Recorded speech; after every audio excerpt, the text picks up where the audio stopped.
नमस्कार साथियों, स्वागत है आप सभी का एकलव्य पीसीएस में। अभी 2-3 दिन पहले मैंने एक वीडियो बनाई थी और आपको बताया था कि बहुत जल्दी जो है आप लोगों को पैट 2026 का नोटिफिकेशन देखने को मिलेगा। इसके बारे में मैंने प्रॉपर वीडियो बनाया था और आप लोगों को बताया था कि आखिरकार पैट 26 क्यों आवश्यक है। तो मैं आपको बता दूं कि पैट का नोटिफिकेशन आ चुका है। आप लोगों को न्यूज़ मिली गई होगी, मैंने टेलीग्राम पर उसको शेयर भी कर दिया है, जो हमारा टेलीग्राम ग्रुप है। और थोड़ा सा चलिए बात कर लेते हैं कि पैट के नोटिफिकेशन के बारे में कि क्या क्या डेट है और क्या क्या सिलेबस है। थोड़ा सा बातचीत कर लेते हैं इसको लेकर के। चलिए तो यहाँ पर आप देख लीजिए, ये आ चुका है विज्ञापन संख्या 16/2026 प्रारंभिक अहर्ता परीक्षा 1 अगस्त को आया है और 3 अगस्त से ये स्टार्ट हो जाएगा और लास्ट जो डेट है इसकी वो है 1 सितंबर। ठीक है, तो ये आ चुका है। इसमें जो है समूह गा के जितने भी पद हैं, देखो यहाँ पे लाइन लिखी है ना, यहाँ पर ये जो लाइन लिखी है, समूह गा के समस्त पदों पर चयन हेतु कार्यवाही द्विस्तरीय परीक्षा प्रणाली के आधार पर करी जाएगी। इसका मतलब ये है कि 2000 ग्रेड पे 1900 ग्रेड पे से लेकर के 4200 ग्रेड पे तक के जितने भी पद हैं वो इसके माध्यम से भरे जाएंगे।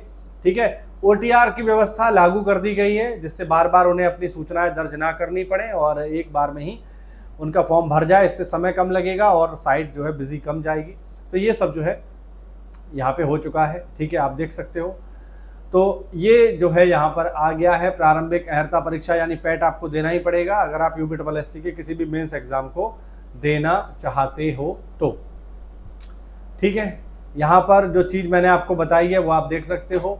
यहाँ पे लिखा हुआ है वेतन बैंड बंद, यानी 1900 ग्रेड पे से लेकर के 4600 ग्रेड पे से कम। 4600 ग्रेड पे से कम कौन सा होता है? 4200 ग्रेड पे होता है। तो 4200 ग्रेड पे तक का यहाँ पर आप चीज़ें देख पाओगे।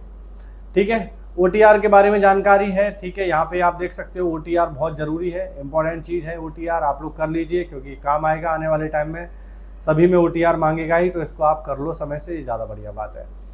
ठीक है, फीस कितनी है तो सबको पता है। जनरल की 160 है, ओबीसी की 160 है, एससी की 70 और प्लस 160 नहीं है, प्लस शुल्क भी है।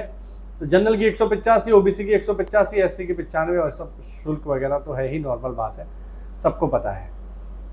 ठीक है, संशोधन भी आप कर सकते हैं और ये सारी चीज़ें हैं। एज की अगर हम बात करें तो एज यहाँ पर होनी चाहिए 18 से 40, कम से कम 18, अधिकतम 40 साल तक आप इसको दे पाओगे पैट परीक्षा को। अब हम बात करते हैं जो हमारे काम की चीज़ है वो है इसमें सिलेबस। सिलेबस में आप देखो प्रश्नों की संख्या होगी 100, ठीक है, और अवधि होगी 2 घंटे की। सबसे पहले क्या आएगा? 5 नंबर में आपको सिंधु घाटी सभ्यता, वैदिक संस्कृति यानी प्राचीन भारत आपको देखने को मिलेगा। इसमें बौद्ध धर्म, जैन धर्म, मौर्य वंश, गुप्त वंश, हर्षवर्धन, राजपूत काल, सल्तनत काल, मुगल साम्राज्य, मराठा, ये सब चीज़ें। इसके अलावा ब्रिटिश राज का अभ्युदय एवं प्रथम स्वतंत्रता संग्राम और ब्रिटिश राज का सामाजिक आर्थिक प्रभाव, ये आपको यहाँ पे देखो पढ़ना है। अब देखो नोटिफिकेशन तो आ चुका है तो सबको पता ही है नोटिफिकेशन में क्या है। हम यहाँ पे बात करेंगे कि आपको इसकी तैयारी कैसे करनी है, स्ट्रेटजी इसकी क्या होनी चाहिए। देखो 5 नंबर में आपका पूरा का पूरा प्राचीन भारत और मध्यकालीन भारत दे रखा है, तो इसमें बस आपको काम की ही चीज़ें पढ़नी है।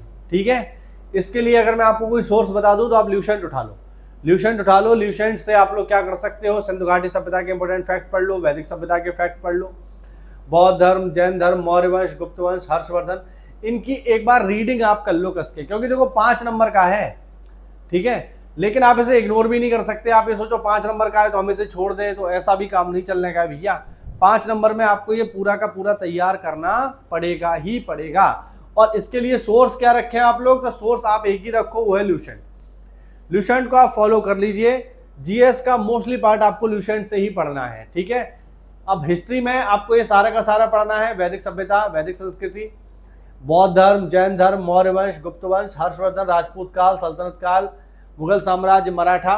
ठीक है, अब जैसे मुगल यहाँ दिए हुए हैं तो मुगलों की अगर हम बात करें तो इसमें आपको ज़्यादातर जो राजनीतिक घटनाक्रम है उन्हीं पर ही फोकस करना है। इनकी जो नीतियां हैं या प्रशासनिक जो बड़े घटनाक्रम हुए हैं उनको आप छोड़ सकते हो, कोई दिक्कत वाली बात नहीं है। ठीक है, क्योंकि 5 नंबर में इतना डिटेल से आने के चांस काफ़ी कम है। लेकिन हिस्ट्री में भी आपको इंडियन नेशनल मूवमेंट जो है, यानी जो राष्ट्रीय आंदोलन है, उसको थोड़ा सा अच्छे से पढ़ना है, उसको थोड़ा गहराई से पढ़िएगा। खासकर जो पॉइंट इसमें लिखे हुए हैं, जैसे स्वाधीनता के प्रारंभिक वर्ष, स्वदेशी आंदोलन, सौर्य अवज्ञा आंदोलन, महात्मा गांधी, क्रांतिकारी आंदोलन, ये सारे के सारे डिटेल में आपको पढ़ने हैं। इंडियन काउंसिल एक्ट 1935 ये बहुत इंपॉर्टेंट है क्योंकि संविधान का आधार बनता है, 70% संविधान यहीं से कॉपी पेस्ट है। भारत छोड़ो आंदोलन, आजाद हिंद फौज और नेताजी सुभाष चंद्र बोस यानी जो उग्र क्रांतिकारी जो लोग थे, इसमें भले देखिए चंद्रशेखर आजाद या फिर भगत सिंह या सुखदेव, राजगुरु, ठीक है, इन लोगों का नाम नहीं लिखा है, बट वो भी आपको कंसीडर यहाँ पे करना है। ज्योग्राफी की बात करें तो ज्योग्राफी आपकी 5 नंबर की है, जिसमें मेनली आपसे भारत का ही भूगोल पूछा जा रहा है, भारत एवं विश्व का भौतिक भूगोल, लेकिन ज्यादातर क्वेश्चन भारत के भूगोल से ही आएंगे।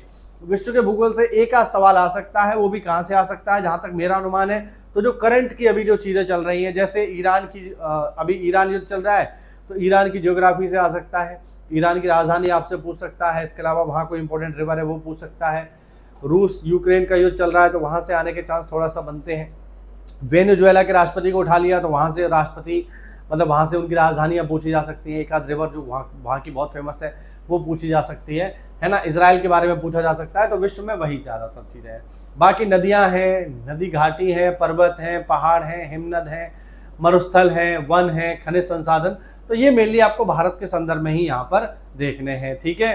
तो भारत एवं विश्व का राजनीतिक भूगोल, जलवायु और मौसम देखना है, टाइम जोन देखना है, तथा जनसांख्यिकी परिवर्तन तथा प्रवास। अब वैसे तो इसमें डेटा जो आता है वो मेनली आपका जो जनगणना है वहाँ से जुड़ा हुआ आता है, लेकिन इसके साथ साथ कुछ करंट के भी डेटा है वो भी आप इसमें देख लेना, जैसे फैमिली हेल्थ सर्वे एक इंपॉर्टेंट डेटा रहता है तो वो यहाँ आप अपडेट करके जाइएगा एग्जाम के लिए।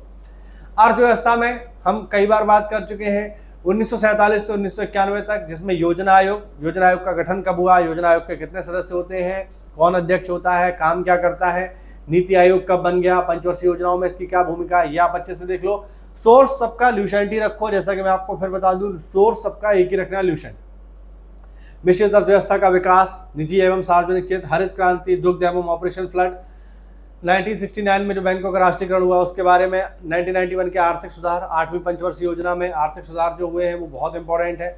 इस समय जो है पीवी नरसिम्हा राव पीएम है और मनमोहन सिंह जी जो है फाइनेंस मिनिस्टर हैं, तो उनकी क्या भूमिका है वो इम्पोर्टेंट है। और 2014 के पश्चात आर्थिक सुधार, ये इंपॉर्टेंट चीज़ है, 2014 यानी जब से मोदी सरकार आई है तब से क्या क्या जो है बदलाव हुए हैं अर्थव्यवस्था में वो थोड़ा सा आपको देखने हैं।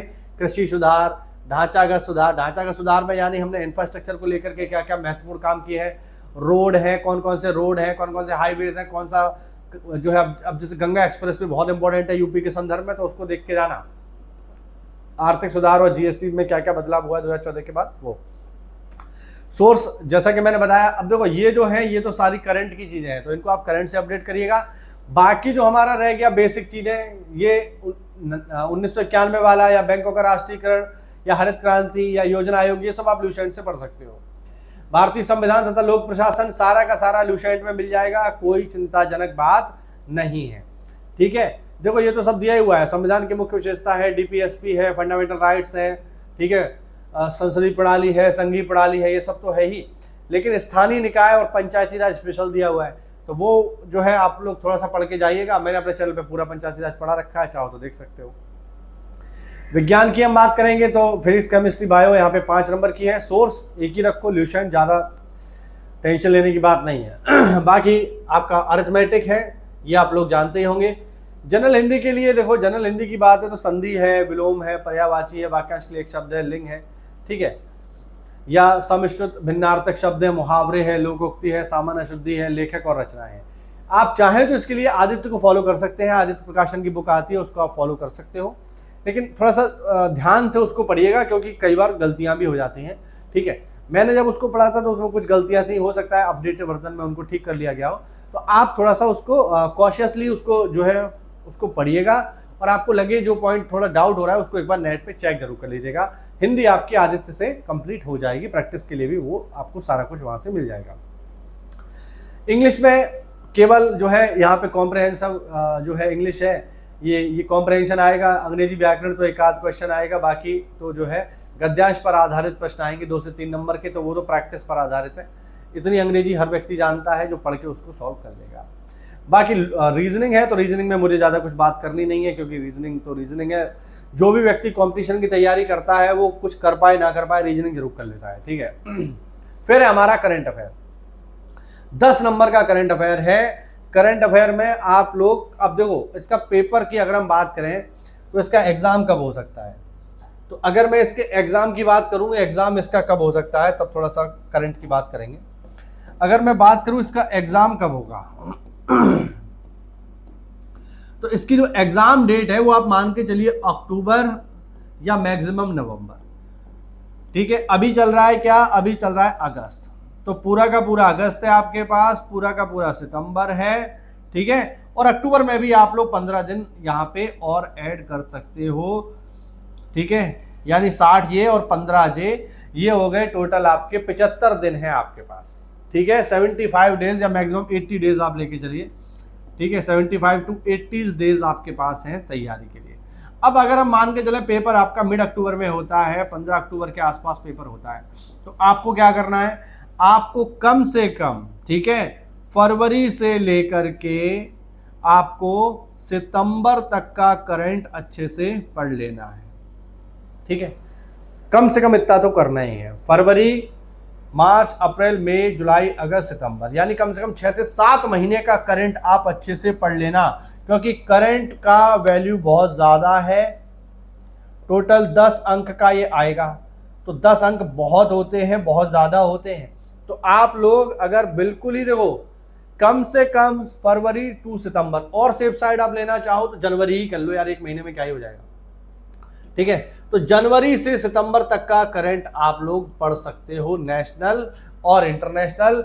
इसके अलावा जैसे आप देखो तो यूपी जीके भी आप लोग उसमें ही ऐड कर लेना। यूपी का जो करंट अफेयर है, जैसे दृष्टि की एक किताब आती है ना, अभी मैंने कुछ दिन पहले खरीदी थी 6 मंथ वाली, तो उसमें क्या था, उसमें यूपी जीके का सेक्शन अलग से दिया हुआ था, मतलब यूपी जीके क्यों, यूपी का करंट, तो जैसे वो आपको वहाँ हेल्प कर देगा, यूपी की करंट वहाँ से आपकी कवर हो जाएगी। कुल मिला के 6 से 7 महीने का, जैसे जब से पेपर होगा, मान के चले अक्टूबर में पेपर होगा, तो अक्टूबर से पहले 6 महीने का करंट आप लोग अच्छे से पढ़ के जाइएगा, बढ़िया से।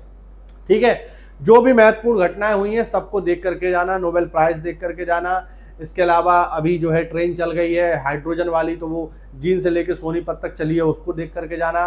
ठीक है, कुछ हाईवेज का उद्घाटन हुआ है, उनको देख करके जाना। ये सब पेपर में आएगा और ये सॉलिड नंबर है आपके, 10 नंबर, यानी कम से कम अगर आपको जो है अच्छा स्कोर करना है तो 10 में से 7-8 तो आप सही करके ही आना करंट अफेयर के। ठीक है, तो लास्ट में आपको 6 महीने का करंट आपको अच्छे से पढ़ के जाना है। बाकी ये आपका जीए है, जनरल अवेयरनेस है, भारत के पड़ोसी देश, आप ज्योग्राफी में पढ़ लोगे।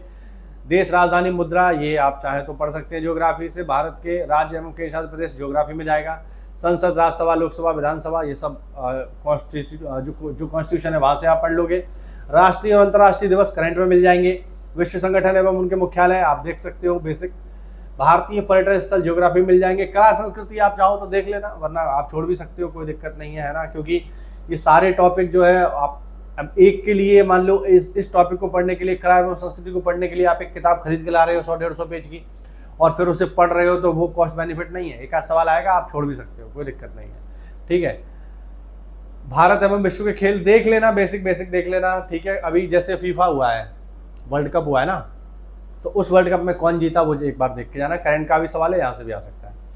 ठीक है, भारतीय अनुसंधान संगठन देख लेना, पुस्तकें और लेखक देख लेना, खासकर करंट वाले। ठीक है, पुरस्कार और विजेता करंट वाले देख लेना, तो ये यहाँ से आपका हो जाएगा। बाकी हिंदी में आपका हो गया क्या, गद्यांश हो गया और टेबल और ग्राफ हो गया। ये टेबल और ग्राफ सॉलिड अंक हैं, इसमें मेरी कोई एक्सपर्टीज़ नहीं है। ठीक है, लेकिन मुझे लगता है जो भी लोग इसकी तैयारी करते हैं उनको मतलब इतना तो ये टेबल वाला तो आप लोग कर ही लोगे।